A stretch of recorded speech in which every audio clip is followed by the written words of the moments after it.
தற்போதைய அண்மை செய்தி. தமிழகத்தில் காலை 10 மணி வரை 22 மாவட்டங்களில் கனமழைக்கு வாய்ப்பு உள்ளதாக சென்னை வானிலை ஆய்வு மையம் தெரிவித்துள்ளது.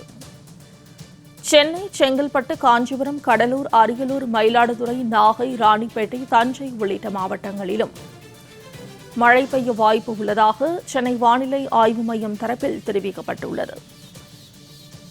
காலை 10 மணிக்குள் 22 மாவட்டங்களில் கனமழைக்கு வாய்ப்பு உள்ளதாக சென்னை வானிலை ஆய்வு மையம் தரப்பில் தெரிவிக்கப்பட்டுள்ளது.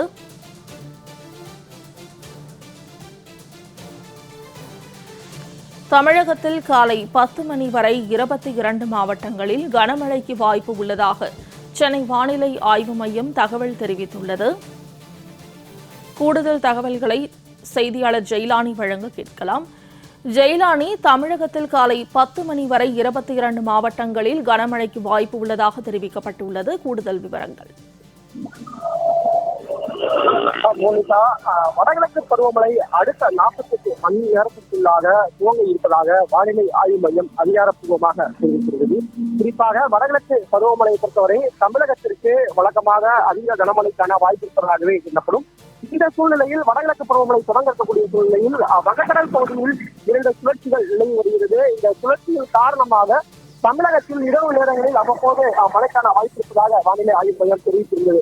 அந்த அடிப்படையில் தற்போது அடுத்த 3 மணி நேரத்திற்கு காலை 7 மணியிலிருந்து 10 மணி வரையிலாக 22 மாவட்டங்களுக்கு மழைக்கான வாய்ப்பு இருப்பதாக வானிலை ஆய்வு மையம் தெரிவித்திருக்கிறது.